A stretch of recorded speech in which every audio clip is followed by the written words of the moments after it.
Diyos maray na aldaw po kaninyo ngamin, mga ngud kong taga-iriga. Nguwan pong aldaw, inaatubang po kami kaninyo para magtong impormasyon na importanteng maisiyan kalambang isad po kanata. Para po sa latest COVID update sa enterong Bicol, adi po ang release data galin sa DOH-CHD Bicol as of January 21, 2021. From March 27, 2020 to January 21, 2021, agko na po kita 4,143 confirmed COVID cases, 3,333 recoveries, ag 169 recorded deaths due to COVID. Out of 4,143 recorded cases, 641 po ang na-active na kaso.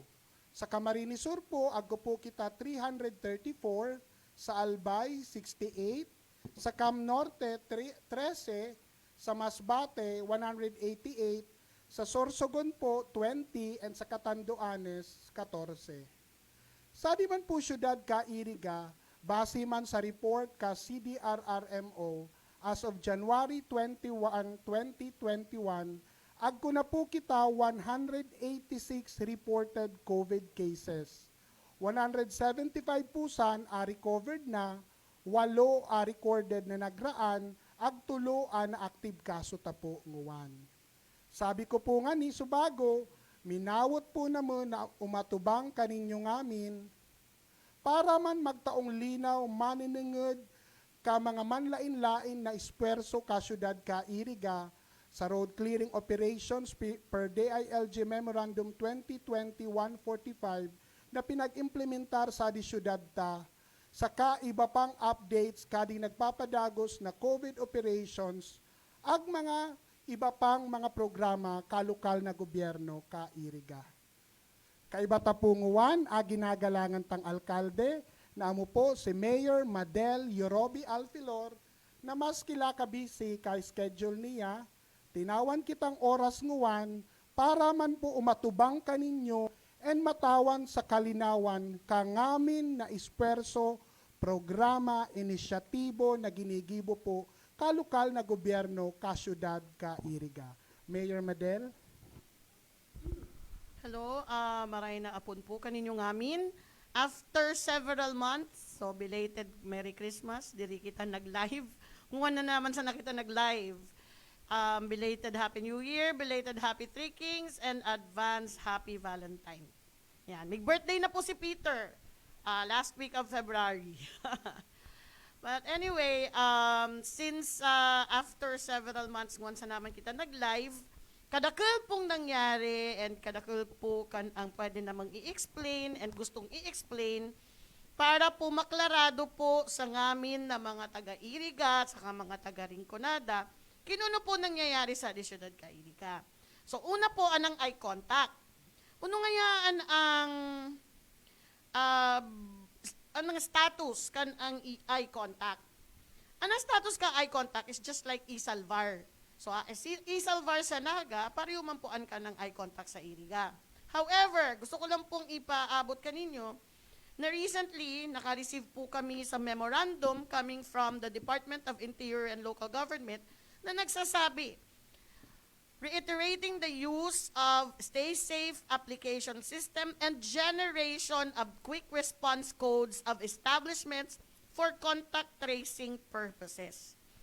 In furtherance with the government's effort to intensify contact tracing through digitization, please reiterate to all concerned within your jurisdiction that said digital contact tracing application shall be adopted by all local government units and encourage other private establishments, facilities, and offices to use the same. So this is in consonance with Resolution number 85 from IATF. So adi po, inaalaw po ngamin na mag-eye contact, inaalaw po mag-e-salvar, inaalaw po mag-QR code. So kinausip po naman sa mga establishments para po adi mapadali contact tracing.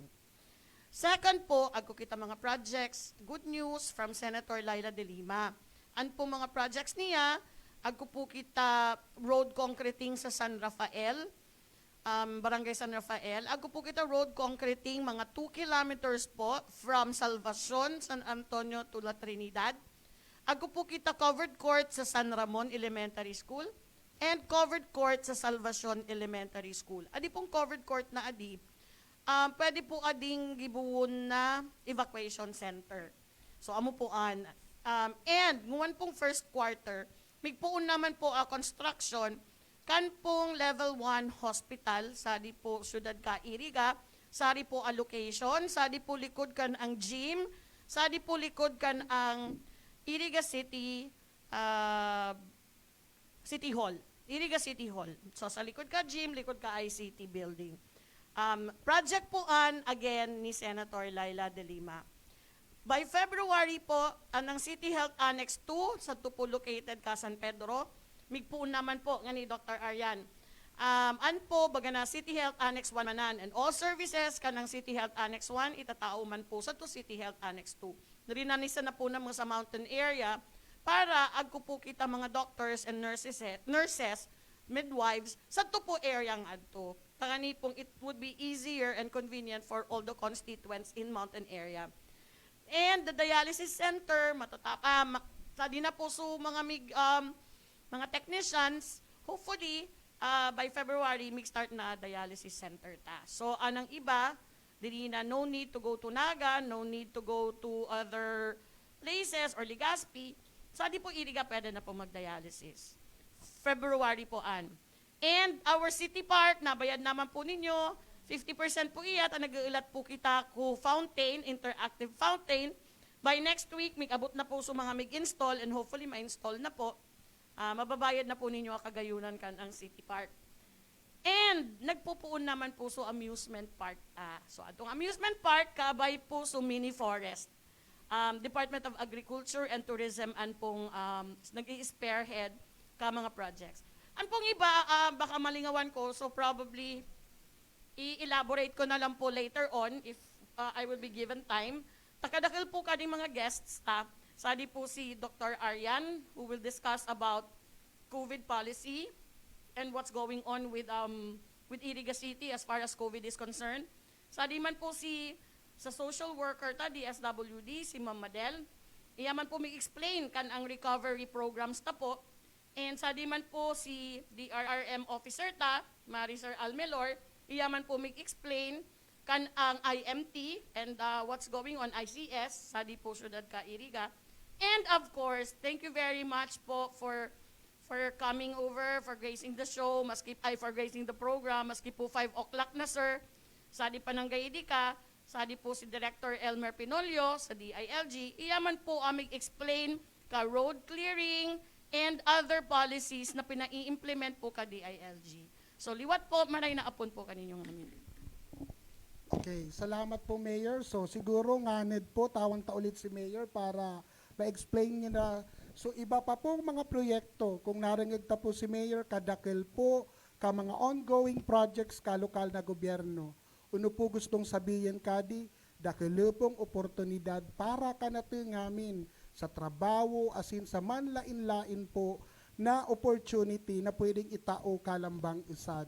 Para poan ka mga taga-Iriga po, ginigibo poan ka lokal na gobyerno sa pagkabuot sa ngamin pong Irigenyos. And sadto po mga nagtabang ka na mo, patgago sa nagtatabang sa lokal na gobyerno, of course, sa pagtitiwala kay Mayor Madel, Diyos magbalos po kaninyo ngamin.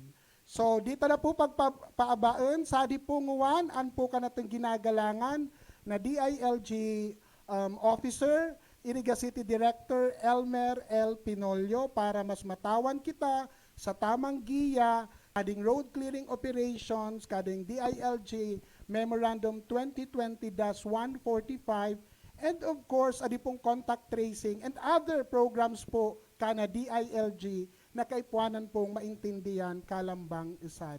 Sir? Thank you, Peter. Diyos maray na hapon po sa Indogabo, sa Toya. Okay.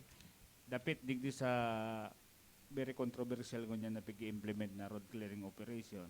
Ini po, pinapaliwanag mi na ini, epekto ini ka nasona ni Presidente Rodrigo Roa Duterte ka nakaagay katulong sonan niya, State of the Nation Address, na minamanduhan niya na ang mga public roads ibalik sa publiko. Kaya ang nangyari, nagpaluwas ang DILG kanto yung 2019-121 na memorandum na kung saan nahiling nindo sa sentro kan Iriga, halos gabos na lang no parking, ano ang rason per DILG MC 2019-121. So kaninot ito ang pinakainot na wave kan implementation kan road clearing. Alagad kan March 15 nagkaigwa kita ki lockdown, nagkaigwa kita kay COVID-19 na kung saan may mga lugar sa Pilipinas na apektado. Parte na digdi ang syudad kan Iriga, kung kaya ang implementation ka itong road clearing na stalled po, napundo mo ng temporaryo.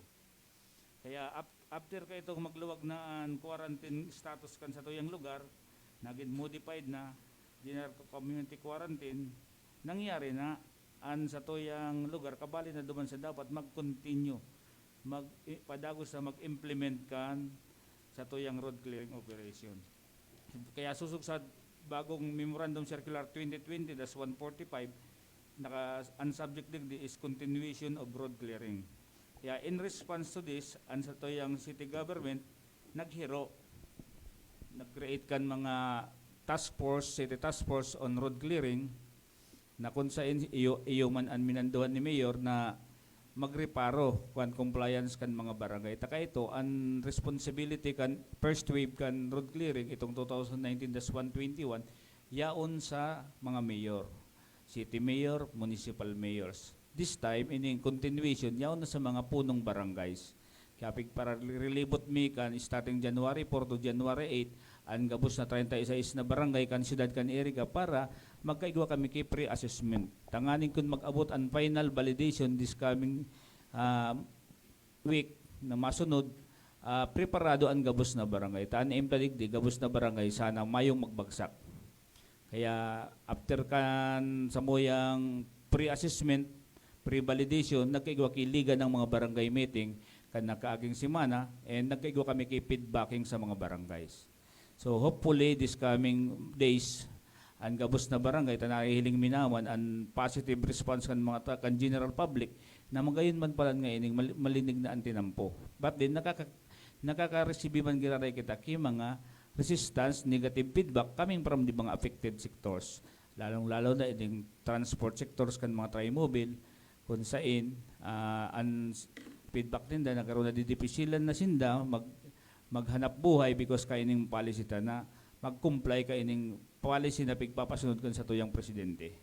So ano ang mga effort na ginigibot? May mga series of meeting and city task force on traffic management ining sa tricycle para matawan ta kikagianan an sa tuyang mga para trimobile and including the riding public. So far, mamamatian na lang din sa masunod na aldaw na medyo magluluwag-luwagan sa tuyang inisyatibo dapat digdi sa pagresponde kaining policy ini.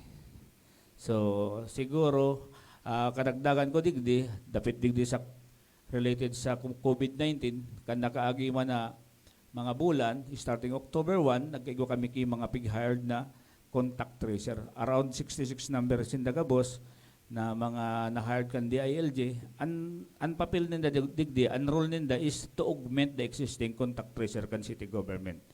And base man sa feedbacks kan mga kwen, dakula una tabang ang mga contact tracers. Kaya lang, an sa indang contract, ta contractual lang sinda, ang pundo ka ito diyaon sa bayanihan to, kan 2020 nakalaog, kaya nag-expire na sa contract nila kan December 31.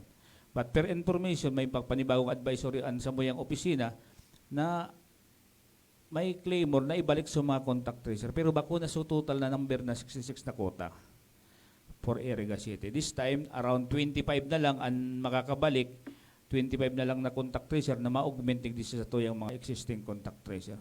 Ang pigbasihan nila, ang number of cases kan LGU, ang population, para maka-arrive sila kayitong number of contact tracers na i-augment sa mga local government units. So saradit na banwaan, saradit man ang sa indang bilang. Arugan gain sa tulo lang duman. Pero kadakulan kan mga munisipyo ngunyan, 5 ang minimum na number of contact tracers. Except kan mga city, kan Naga, City of Iriga, city na kita. Kaya daradakula, 25 ang sa tuya sa dig sa Iriga.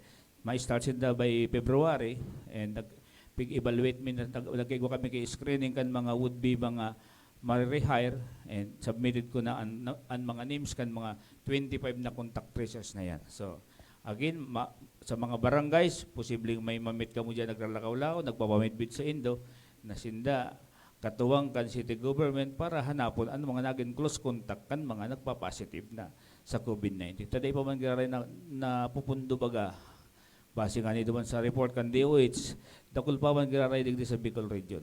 Kaya yan ang saro sa mga respondi pa ang tabang kan DILG sa ngunyan, dapat digdi sa paglaban ta kan COVID-19.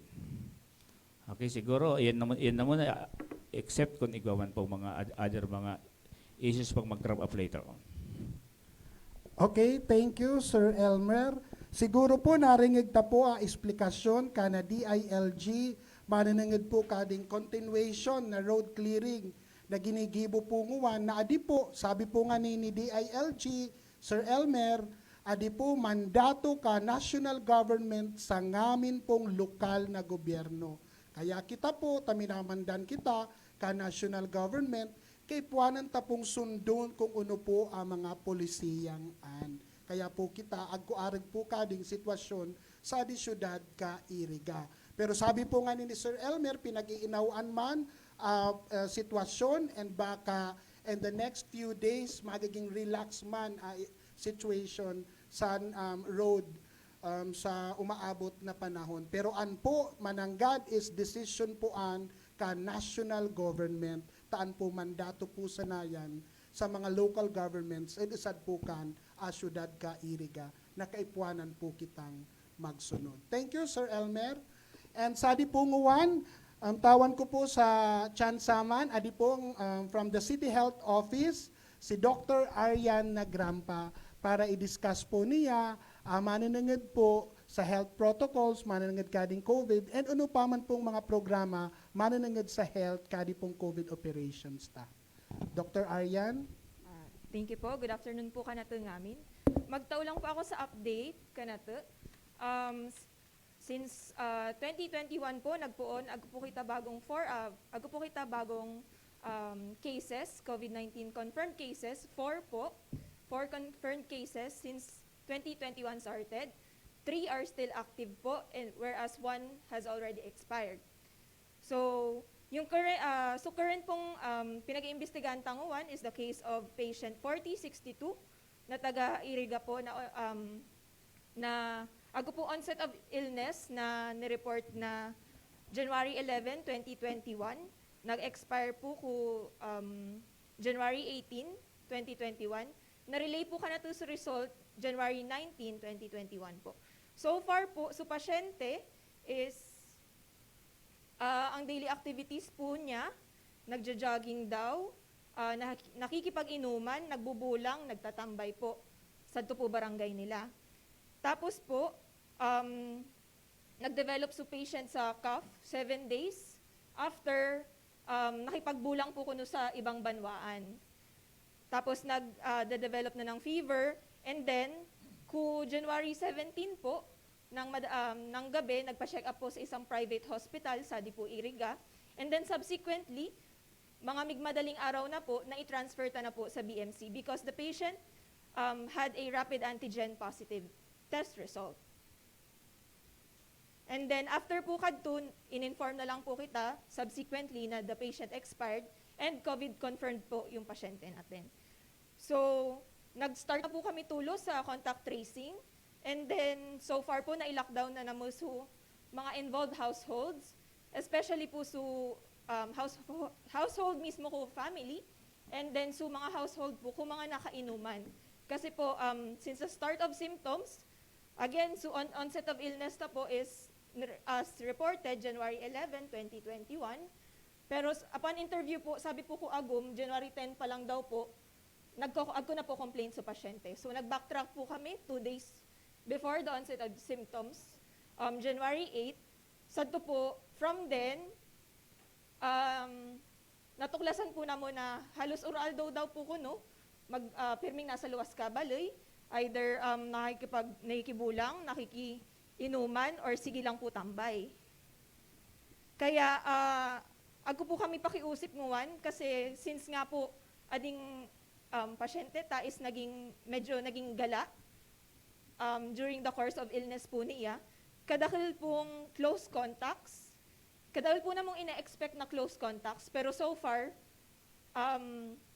agko na po kami mga na-identify and again, na-lockdown na nga po naman ito. Pero agko pa po kami, ibang diri pa naanap.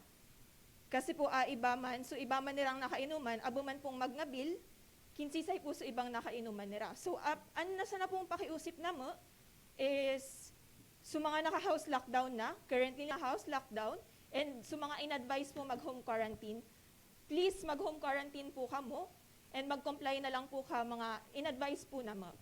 And then, so mga easy man po nila na nakainuman nila ding pasyente dati, within the 14 days po, please, it's either po sarili na kayong mag-home quarantine po or mag-contact po lugod kamo sa COVID-19 hotline sa CDRRMO para po mai-relay po ka na mo at matawan pa na mo sa tamang advice.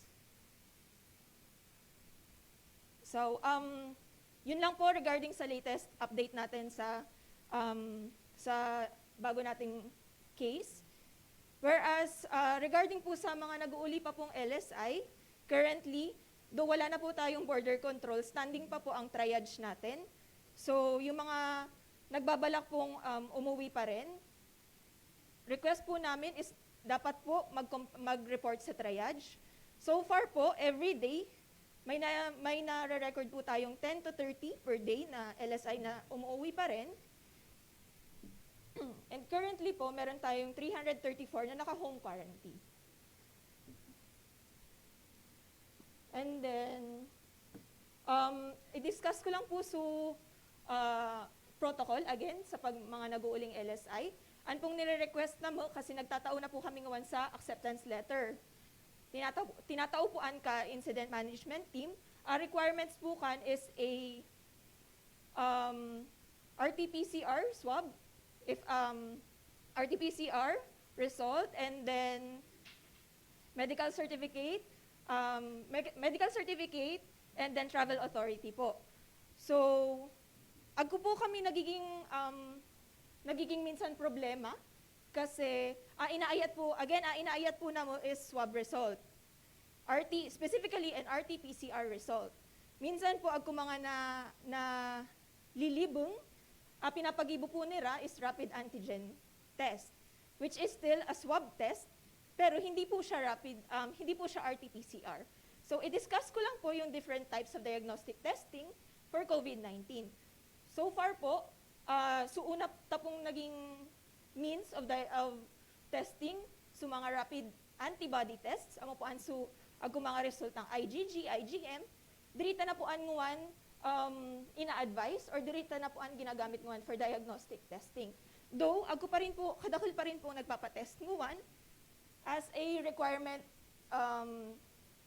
iba-iba po for means of travel, for employment, kung ano-ano po. Pero since talagang insistent ang mga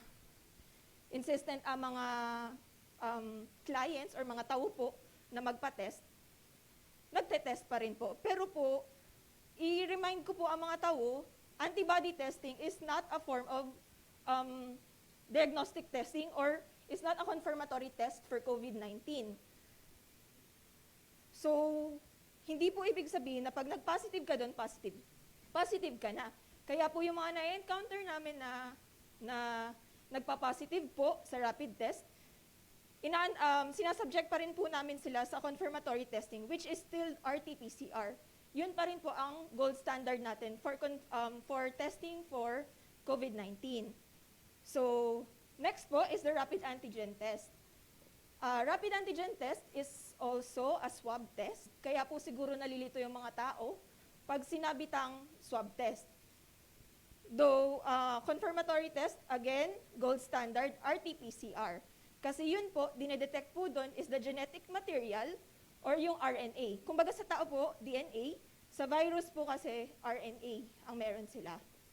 So yun po, kahit ang patient asymptomatic or kahit nasa early stage pa lang siya ng disease, madedetect na po yan ng RT-PCR. Whereas yung rapid antigen test, ang dinidetect po niyan is proteins.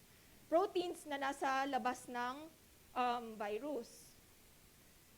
At yun po, magpa-positive lang po yun usually if the patient is in the acute phase, so sa simula ng illness. Kaya po, kung sakaling ang pasyente is still asymptomatic or nasa early phase po, wala pa siya sa peak ng infection, pwede pa po siyang mag-negative. Kasi kung titingnan po natin, the RNA, siya po yung nagiging building structure ng proteins. So, pwede po na pwede na nandun na talaga yung virus, pero hindi pa siya replicate ng mga proteins. Kaya, pwede pa pong mag-negative ang rapid antigen test. Kaya, ang hinihingi po namin, ang pinaka-requirement po namin para po mapayagan namin kayo na hindi na po kayo mag-undergo ng home quarantine pagdating dito sa Iriga is the RT-PCR po. Para po, clear lang po tayo. And trivia na lang po, banggitin ko na rin yung sa UK variant ng COVID-19. Last January 7, the UK variant of COVID-19 was detected from a Filipino from UAE. Ang name po talaga ng UK variant is B117 variant of SARS-CoV-2. Ang nangyari lang po, merong mutation dun sa receptor binding protein sa position 501 na napalitan lang yung isang amino acid para simple na lang, yun na lang po. And then, ang effect lang po ng mutation na yun, there is an increased rate of transmissibility. So, ibig sabihin, more efficient and more rapid, mas mabilis po ang transmission. Nagiging mas mabilis yung pagkalat ng virus. Pero, currently, wala pa naman pong evidence na nagsasabi na mas malala ang UK variant or na hindi effective yung mga nade-develop na vaccine ngayon. So, prevention, same pa rin po, mapa-UK variant or yung regular na COVID-19 virus. Precautionary measures, still the minimum health standards, mag-mask po sa public places, mag-face shield, mag-practice ng proper hand washing, and then avoid crowded places, parties, bulangan, especially mga bulangan po, mga inuman, para po, kasi yun pa rin po since wala pa rin po tayong treatment, prevention is still the best. Is still the best, practicing the minimum health standards is still the best tool for preventing COVID-19.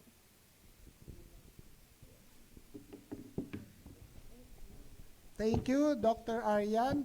So, siguro po, narinig ta, sa komprehensibong eksplikasyon ni Dr. Arian, naging interested po ako kadto pong difference kadtong rapid antigen test versus atong RT-PCR. And of course, in-explain naman ni Dr. Arian atong bagong COVID variant ngawan.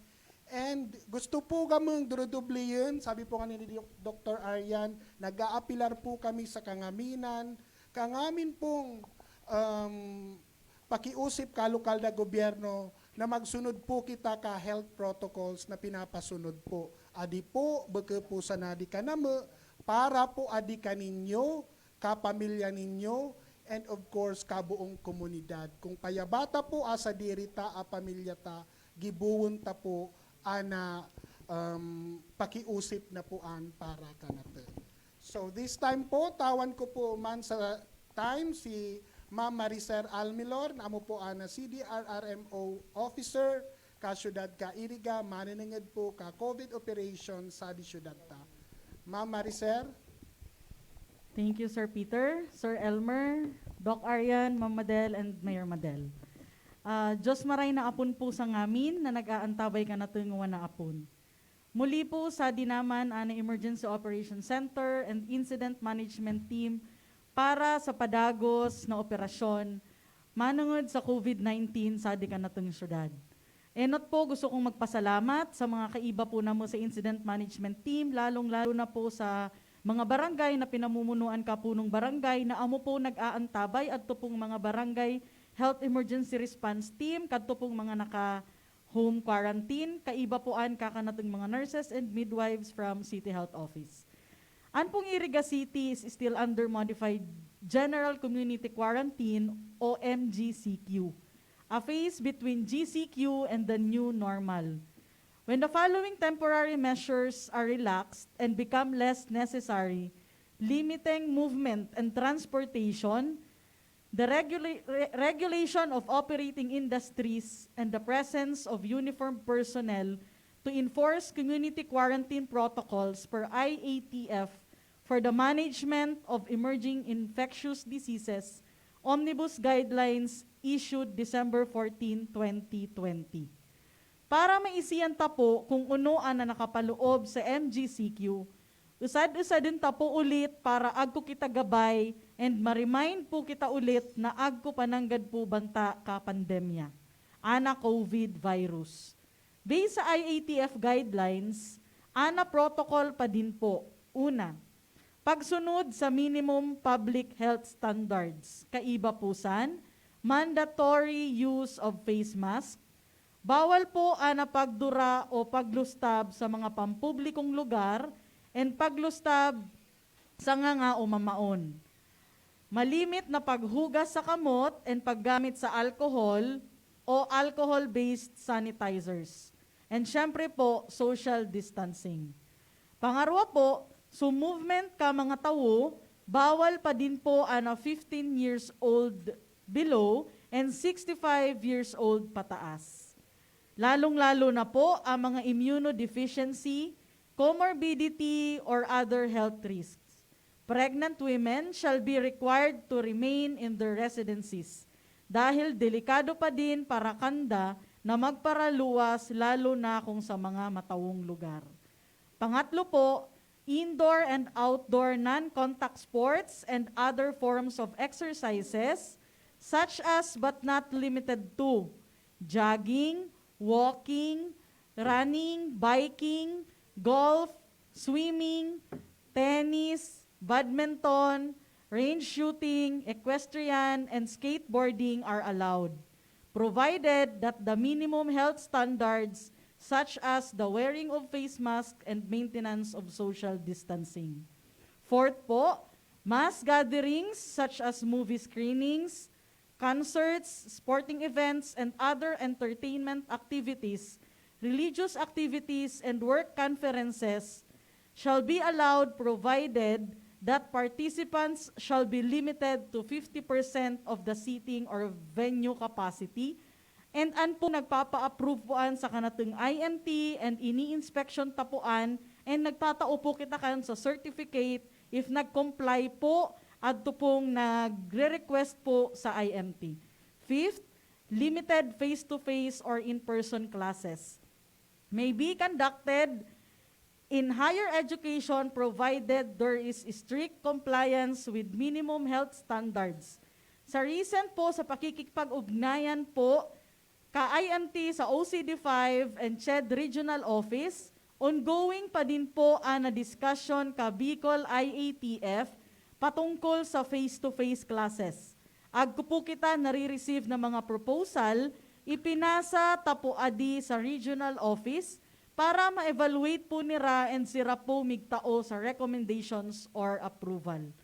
Sixth, work in all public and private offices, allowed po in full capacity na mag-report physically pero with alternative work arrangements for person who are 60 and above and those with immunodeficiency, comorbid, and pregnant.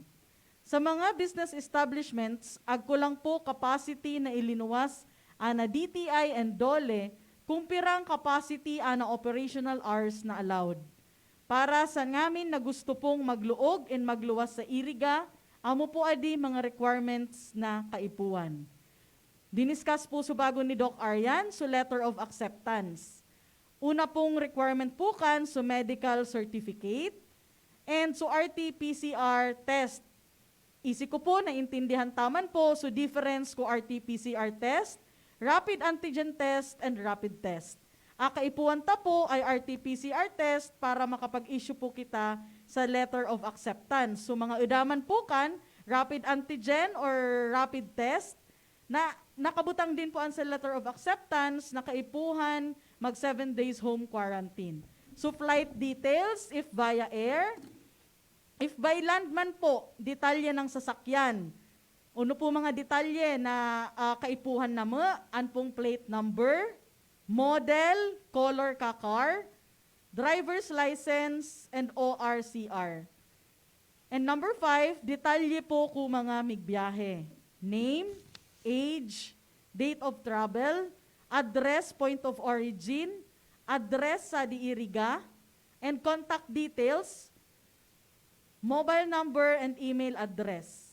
Pwede po ninyo i-submit via CDRRMO Iriga City FB page or Iriga City official page or cdrrmo.irigacity@yahoo.com or pwede po kamo na makisuyo sa mga kapamilya ninyo na mag-iyan po sa the Incident Management Team, Incident Command Post beside Dialysis Center sa di po vicinity kading City Hall. And sa to po mga mig-submit via online, isi-send din po namuan online at to pong mga acceptance letter. Sa Travel Authority man po, dahil pong nagkukuko sa Travel Authority, sa di din po ang Incident Command Post, kaabay po an kading Dialysis Center sa di po vicinity kading City Hall. Ang number 1 po ay Health Clearance Certificate.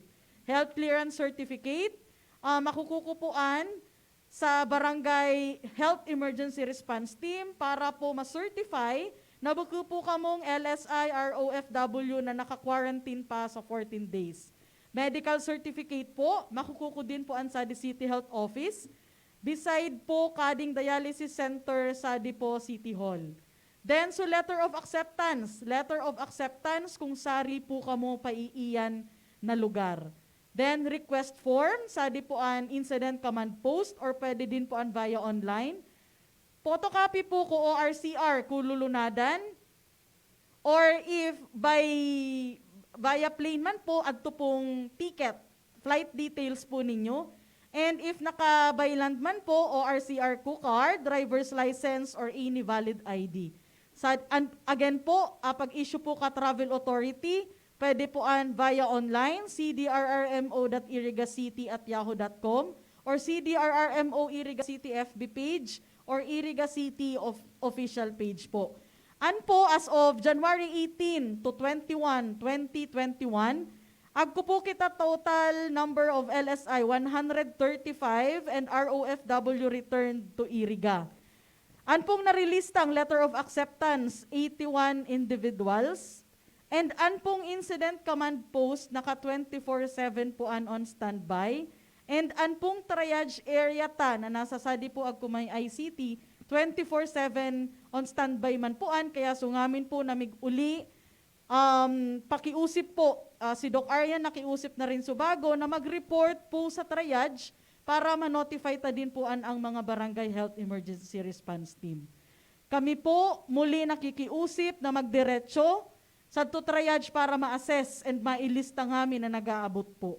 Adi para sa karayan ka ngamin na irigenyo and adto pong mga pamilya na uulian po ninyo. Individual and kakanatong lugar nga ni pong mapanatili mababa na kaso kading COVID sa di Iriga. Nag 2 weeks po kitang nag-zero case, kaya po sana maibalik ta po ang pagiging zero case ta.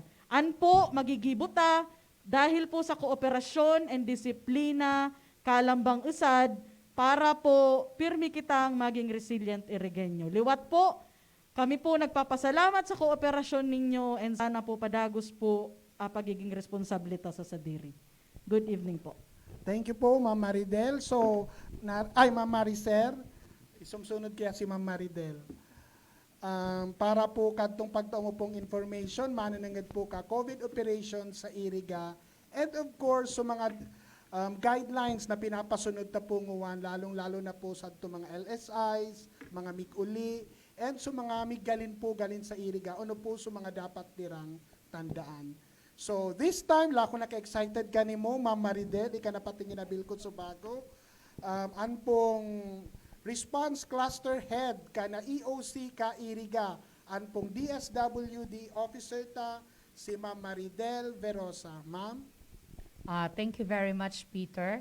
Diyos maray na apon po kaninyo ngamin, asin sa mga pag-iriba ko po sadi, lalong-lalo na po sa napaka-aktibo ta po, napaka-higos na Mayor Madel.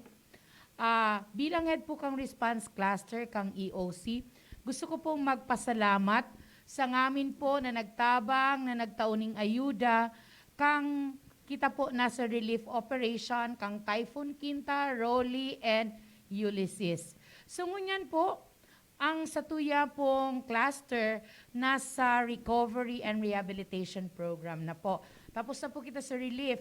Gusto ta po na matabangan ta sa mga pamilya na naapektuhan kan mga kalamidad na makabalik na po sa normal functioning kan sa indang mga pamilya. So kaya nga ngunyan po ongoing po ang distribution ta kang construction materials tuman sa mga totally damaged families. Ini po batch by batch tang gigibuhon. So inot po nagpili na muna kita nung mga talagang apektado kang bagyo.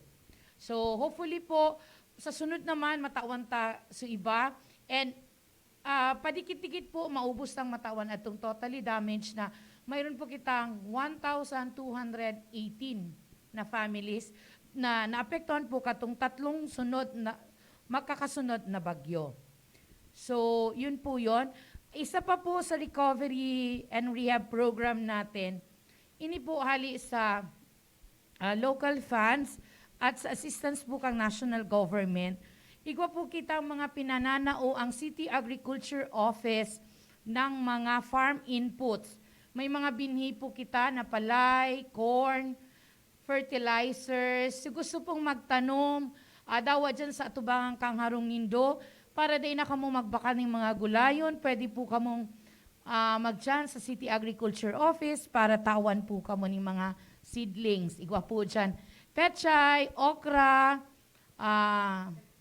eggplant. So, tangon yan po, ang eggplant, 160 ang kilo. So, pag nagsarabay-sabay po kita magtanom, maabot na lang yan sa 20 ang kilo. Taday na po kita mabakal. So, gulpin ang supply, kulang na yung demand, halos ang mga pamilya, igwa na pong makukuanan. Okay? So, igwa pa po kitang bagong programa mo yan, nanilunsad po ang satuyang mayor with the City Agriculture Office. Di po kita nag-iisip, di kita nagpupundo kaiisip ng programa. Pinagtatabang-tabangan po yan sa pamumuno po kang satuyang mayor kung paano ta matatabangan sa mga constituents ta. Igwa po kitang hog dispersal. So, igwa muna po kitang tig-pilot ng mga barangay. Tinatawan ta itong may mga kulungan na, apod kayan, pig pen, tangkal, anong apod kayan digdi sa local dialect? So, amato? So, bukid iba man kasubago. So, tangkal, okay. So, anyway po, basta igwang kulungan ng baktin. So, a minimum ng 3, maximum po ng 5. So, babayadon po kan mga barangay kung pira talaga ang kasya dyan sa kulungan mo. Taday man kita pwedeng magtaong 5, ang kasya sa naman palang 2. Baka po magka-problema kita pag abot ng panahon. Pag darakula na yan, maksuruksuka na, di lugod makakadakula ng tama. So, ini pong hog dispersal, tatauta duman sa mga pamilya na willing po na mag-alaga. So, tatawan ta siya ng 3 hanggang 5 biik, tatawan po ng feeds, bibisitahon po kan sa tuyang mga veterinarian, mga doktor ta dyan, para i-check kung talagang magayon ang pag-ataman, pagpadakula kadtong baktin. Ngunyan po, after 3 months, 3 months po pwede na yan ibenta. So, tina-target based po sa pag-urulay, kang city vet, saka kang city agriculture, na mag-abot ini sa 90 kilos. So after that po, pwede nang ibenta. So kung igwa kang 3, ibenta mo yan.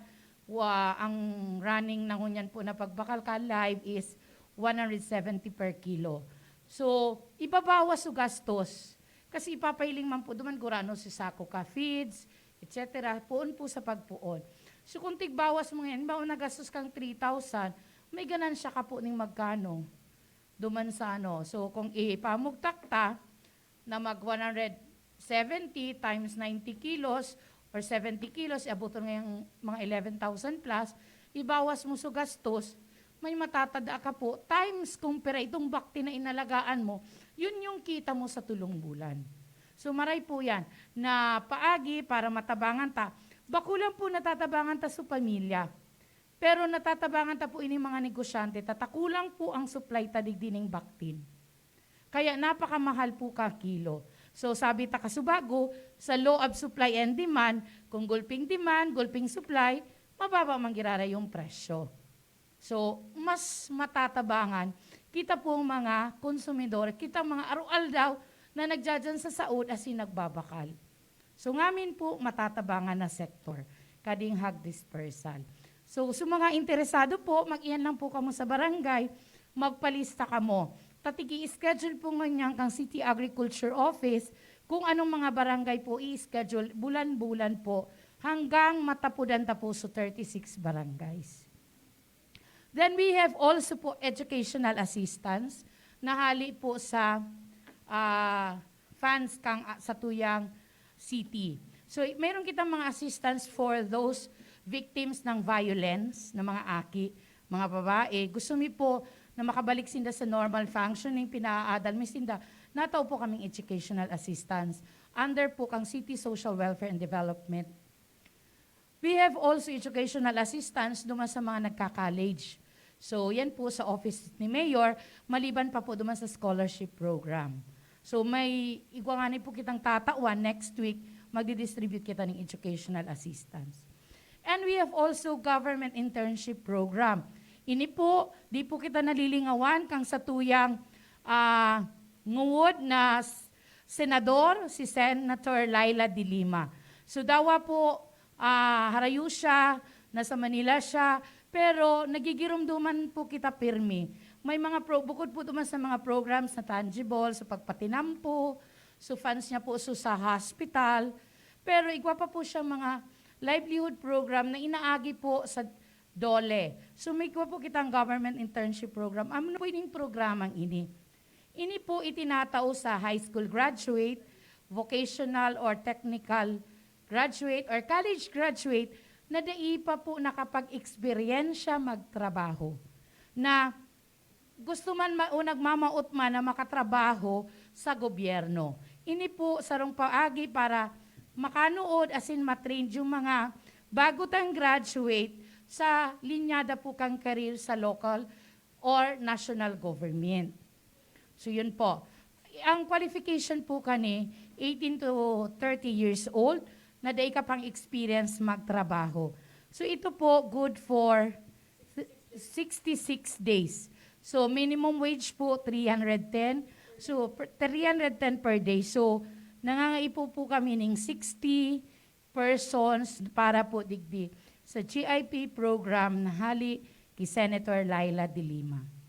So igwa pa po kaming maliban po doon sa mga recovery and rehab program, igwa po kaming mga program na hali, igwa pa po kaming propose or tig-access ng mga livelihood assistance grant sa mga government agencies. So igwa po kaming livelihood grant na baka po next week makapag-pay out na. Ito po yung mga ibinigay natin, in-access natin yung mga na-displaced na mga constituents na po dahil po ka COVID-19.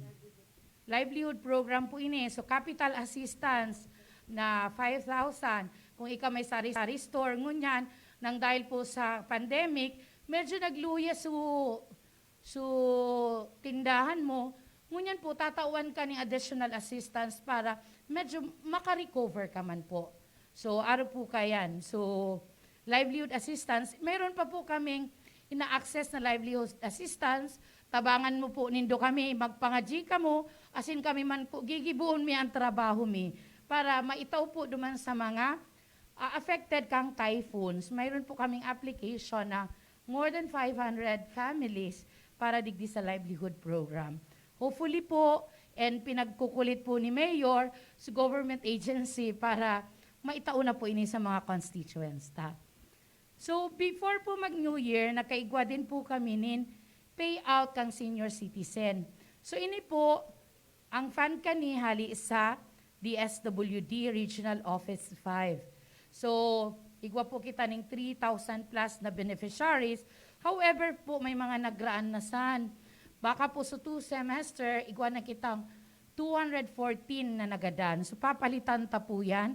Kaya po nga nasa process kami, may mga endorsement po hali sa barangay. Then, i-consolidate mi po yan, isasubmit mi sa DSWD. So, hindi po kami nagdidesisyon, wala kaming paborito, wala kaming pinipili. So, isinasubmit lang po namin yung consolidated data.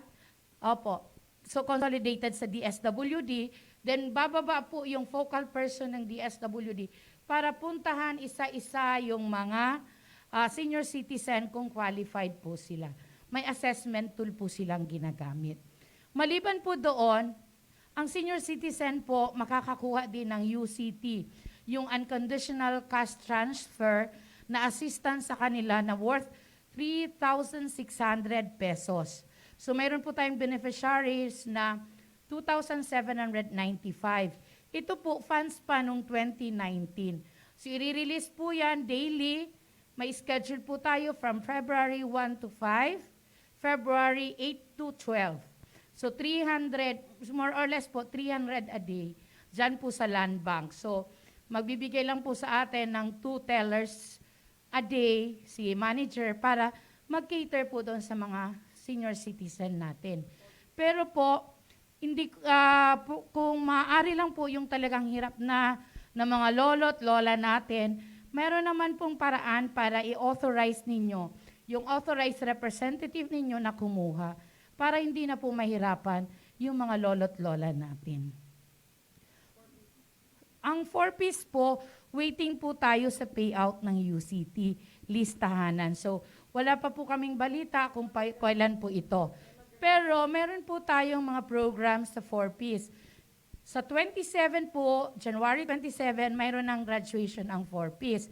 Gustong sabihin po, ikaw isang pamilyang beneficiaryo ng 4-piece, pero po, wala nang qualified na pwedeng bigyan ng assistance kasi 3 anak lang po ang pwede, maximum ng 3. Kung doon po sa 3 anak, tapos na kayo, wala nang pwedeng bigyan ng assistance, wala nang cover ng program, go-graduate na po kayo. Pero hindi nangangahulugan na graduate kayo sa 4-piece, tapos na po ang role ng gobyerno. Kasi ipapasa na po yan kay Mayor. Yung 155 pong magagraduate sa 4-piece, ipapasa po sa local government unit. Titingnan po, kanina po pinag-uusapan nila, bawat isa pong pamilya may case folder po yan. E-evaluate po namin. Halimbawa, si Sir Elmer na-graduate ng 4-piece sa family niya. Titingnan namin, ano yung pangangailangan ng pamilya niya. Like for example, yung isa niyang anak nakagraduate na, pero wala pang trabaho. Anong gagawin namin? So, hahanapan namin siya ng trabaho. Pwedeng i-refer natin sa PESO para hanapan siya ng trabaho. Doon siya sa job placement program. Or kaya pwede siyang ipasok doon sa GIP ni Senator Laila de Lima.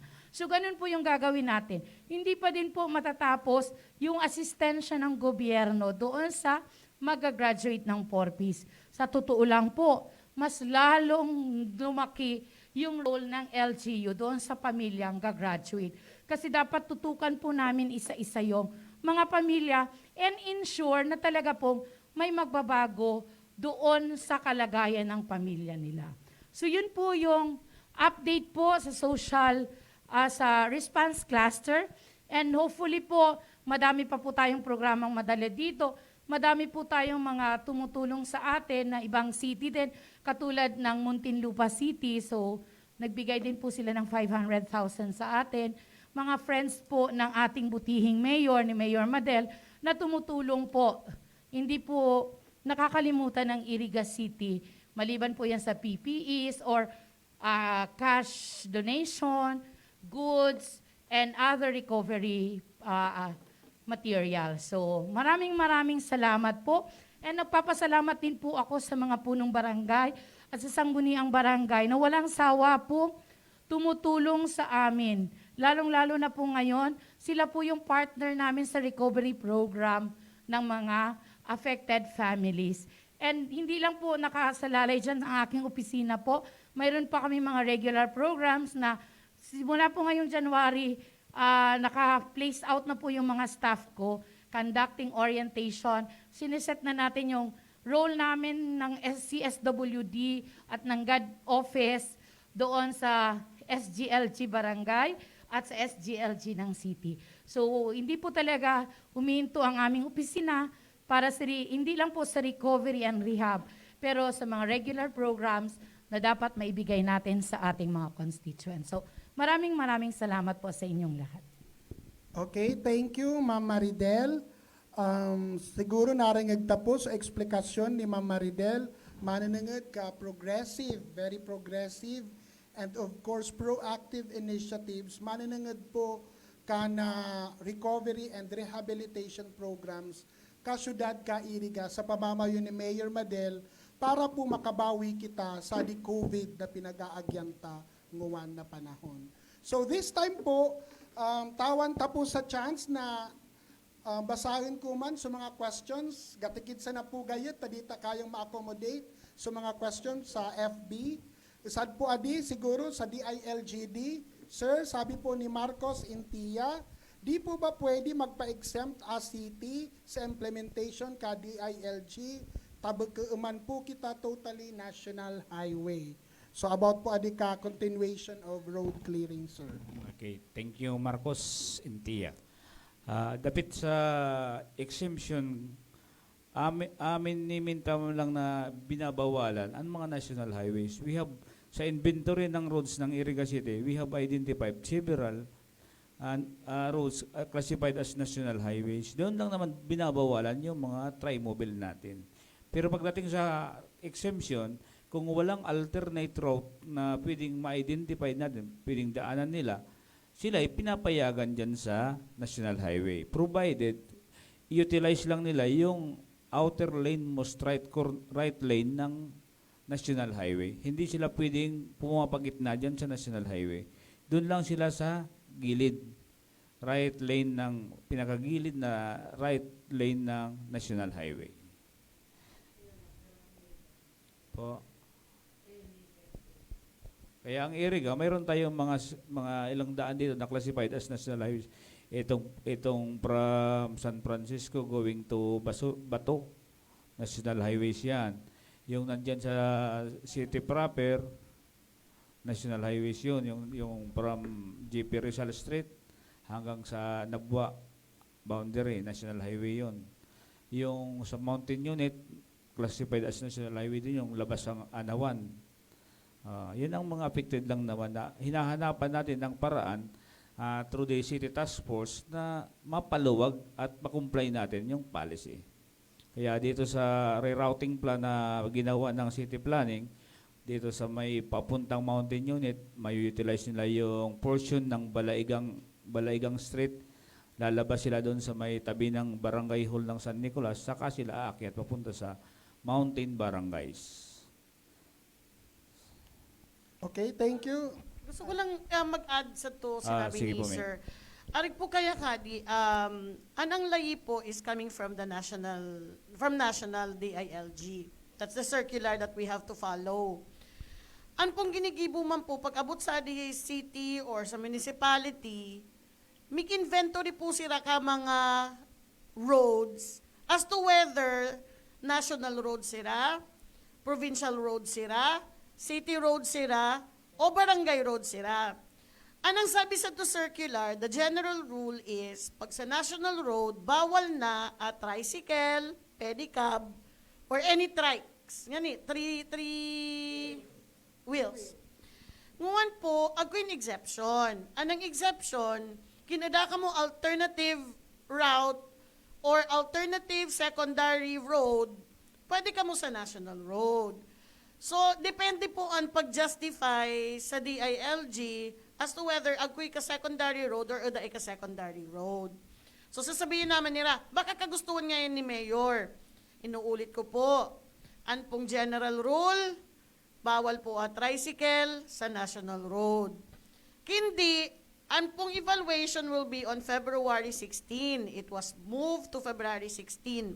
And we are very much thankful to DILG Director na tinugutan po kita, Juan, in the meantime, na pwede po ang tricycle sa national road, pero saan sa nagilid, pero make unload sa na po kung mga passengers. Bawal na po silang mag-load. Di po kamo pwedeng magpalunad sa mga passengers, pero ang mga passengers ninyo coming from your own barangay, ayan po sa market, pwede po kamong mag-national road. Pag sa to market, sa to kamo agko tricycle lane. Sa to left side, arani sa Jollibee. Pero pagkatapos na pag-atid ninyo, you have to go back to your designated terminal. And once you go back to your barangay, sa to po kita alternative na rota. Tapos pagkaabot sa to alternative na rota, migbalik naman kamo, takinagkunaman kamo na ako kung passengers, iaatid na ninyo sa sentro, pwede naman po kamong sa to national road. So salamat po, Director Elmer, na tinugutan po ninyo kami. However, we still have to justify this to the DILG region. We will seek approval. Tabaka pag ma-approbara na di, arig na po ka na route ta on February 16. So an po, klarado po an, nagpapasalamat kami kay Director, ta nag-usip-usip po kami. We had a meeting a while ago. This is effective tomorrow. So, sa tumang po balaigang, gusto namang iklarado, ni-request na po ang kadto na ayuson. Isip mo, it's all over social media that we also have to fix that. However, nagpaparauran. Kaya diri po naman naaayos. Pero agko na po ang program na i-road concreting na po an. Kaya lang po, sige pa po kaya uran. So, pakiilat-ilat na lang po ninyo. Dati na po naag ko program. So, salamat po. Thank you po, Mayor Madel and Sir Elmer. Siguro po ading question ni Ma'am M. Zaison and Ma'am Tess Palmes Nacario na simbagan na po nila. Inaguungaman po sana sila if in case of emergency, ako i-atid ko na sa hospital located sa National Highway. Siguro po clear naman, magpuon po ugma, pwede po iyang i-atid sana po sa to hospital kung amo po ang kaso. Okay. Sabi po kayo na di DILG ay sa DSWD, ma'am. Sa second po na payout, agko pa po 5K. Ganin po adi kay Lyra. Like, payout. Baka so sa kuwan. Ano di? Social amelioration. Lyra. Okay, thank you very much, Miss Lyra. Yung SAP po, wala na tayong second payout kasi yun po ibinibigay lang doon sa mga lugar na may ECQ and GCQ. Tayo po modified na kaya hindi na po tayo kasali doon sa SAP 2.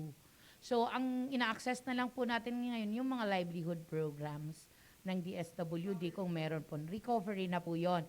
Tinutulungan natin makarecover yung mga na-displaced dahil po sa COVID-19. So wala na pong payout. Okay, thank you po, ma'am. From Therese Mary Antoinette, baka po pwedeng babaan naman ang pamasahe. Ang pong pamasahe, usually po ang nag-uusip kan isang gunian panglungsod members. Under the Committee on Transportation, so chairman, kay po na niyang maging proponent of a resolution or amending the ordinance that they want to change the fare. However, kay po na mag-public hearing po, kausipin ngamin all the stakeholders para po i-explain and i-confer and mag-ilat sa suggestions coming from the entire stakeholders. So, baga po na migbuot sa na po kaming basta-basta, we need a resolution or an ordinance for that matter. Okay, thank you po, Mayor. Galing pong question kay Vicky Baroga Coralde. How about po yung sa national ID? May sked na po ba? Siguro, sir, sa DILG? Again, good afternoon. The other week, si Ma'am Oxiano, Naning Oxiano, sa sa mga resource person sa itong pigpaliwanag di PhilSys sadi. Actually, ongoing nga nagawa na PSA, Philippine Statistics Authority, kading paggibo nila kading mga respondent makumplis sa itong forms. And I heard kay Ma'am Naning, starting this first week of February, coming February, ongoing na uli, mabalik na giraray, pag ano kan, Philippine PhilSys ining national ID system na ini. Actually po sir, ako nakankinta na schedule. Naka-schedule po on na last week of January, but nagkuha naman po for postponement PSA. Gusto ko lang pong i-explain kanda nalilibong po kaya ang mga tawo. Ang kayang PSA, anang pag-process ka national ID, tulong level, ako tulong process, procedure. First po, ako po kita mga enumerators na binabaoy, na hinire ka PSA. So, ang magiunan ni nang ginibo, nag-iyan sira sa barangay, nag-enumerate sira. Kaya nga ni enumerators. So, nag-iyan sa itong mga barangay kagawad, barangay kapitan, BHW, nag-ayat sa tabang sa mga enumerators. That was the first stage. The second stage, may coordinate a PSA with local civil registrar para po kumig-kuanay ka, may biometrics. May biometrics na ika, may prepare na. And the third level is, idadarasan to national po para po mag-release na sila ko national ID. So kita po, sa tupasan na po kita level 1. And nagde-decide po as to when will be the schedule of the second level PSA po. So sila po ang nagde-decide. Kundi, supposedly December, na-postpone, gumawa naman pong January, na-postpone, baka po February. Nag-uulat po kami sa confirmation coming from PSA. Okay, thank you po Mayor and Sir Elmer. Siguro last question na dito, so iba po, pero parehas naman and nasimbagan na po nila so mga kaungaan po sa DFB. Pira po na allowed na pasahero sa tricycle? Sir? Nasa city ordinance di na pagkaisip ko, tulo lang na allowed na pasahero ka-tricycle. Kaya, base mo sa consultation katong mga toda before, kaya ading allowed passenger nga, tulo lang, ano. Kaya, subago niya kung nagbaoy, unong nga yata, di raw nga pwedeng babaan na pamasahe.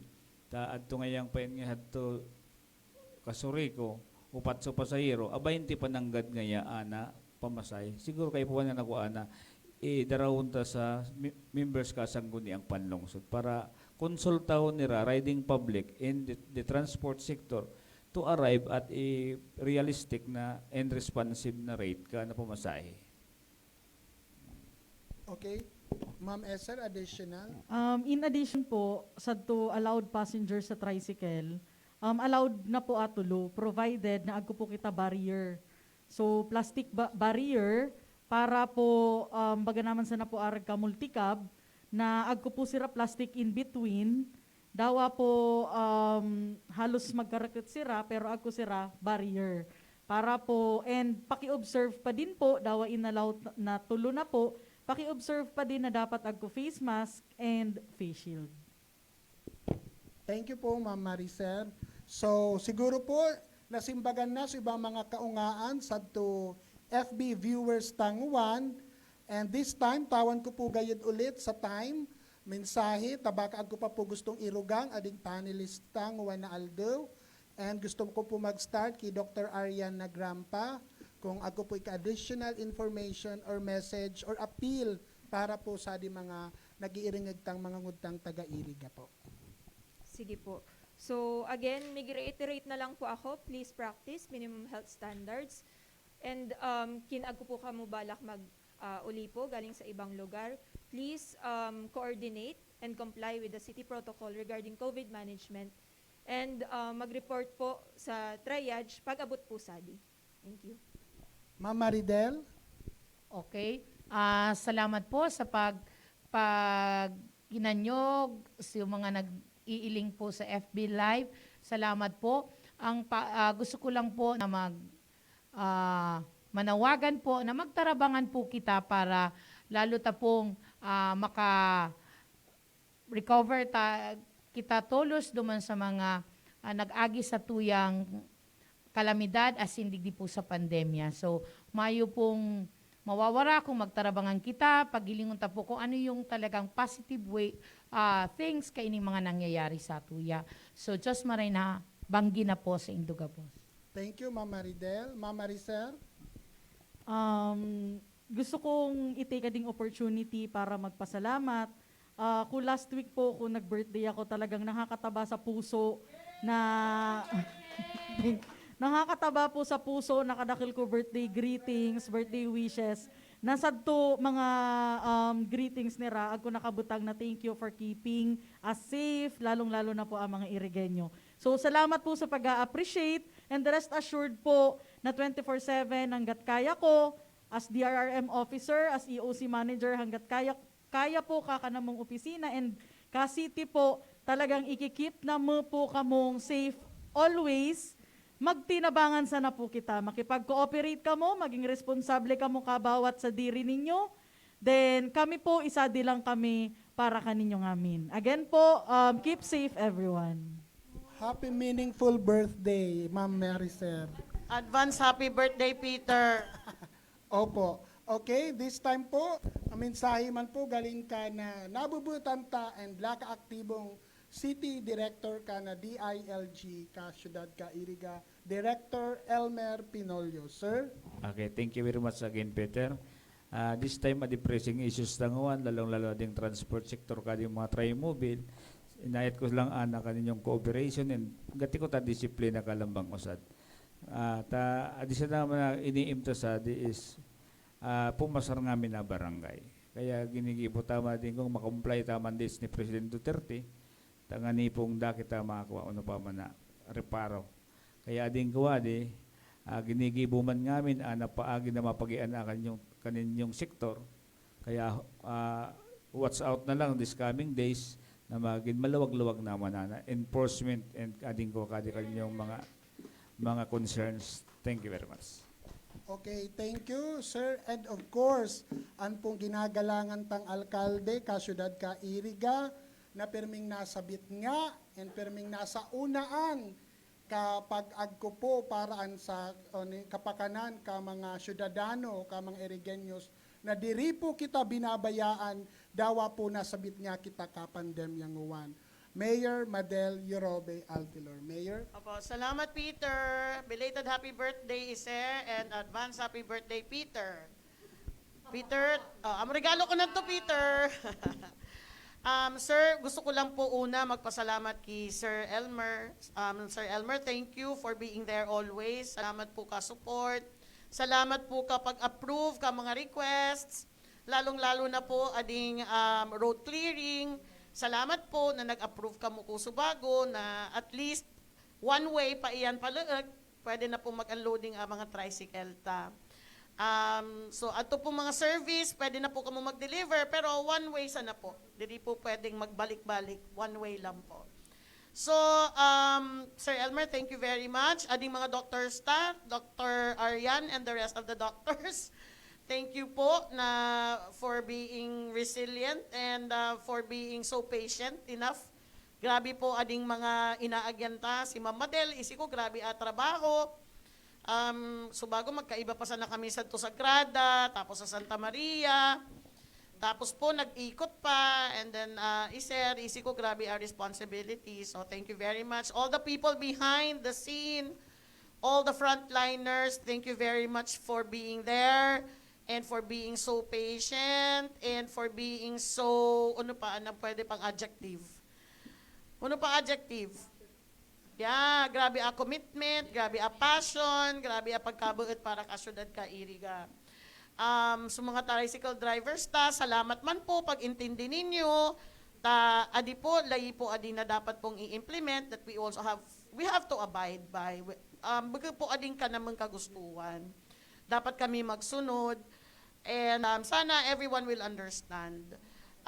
Sumunod po, tama po ang apelasyon na sabi nga ni Nira, dapat magkakasad kita sa di, bagang puro na sana po reklamo.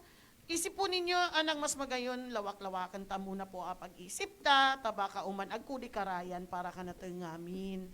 So, ading ngamin po ading bagay adi, it happens with a reason or for a reason. Permitting ang korason, siguro it's a matter of discerning, properly discerning and be prudent enough to think and to also appreciate and to analyze whether this is for our good, for the common good, or for the general welfare. Basta tandaan po ninyo, baga na kami kagiging na babayi, isay man na gustong mapakaraot sa diri mong syudad. Parang, isay man gustong mapakaraot igin mo. Iniisip mo yan para pagkarayan ngamin. Kaya amo po adi ngamin na services na pwede tang naitaw sa adi iriga. May kaagko na kita dialysis center, agko na po kita IT, agko na po kita IT building, agko na kita gym, agko kita amusement park, circuit of tourism destinations. We're thinking about that. Agko kita City Health Annex 2, may kaagko na kita level 1 hospital.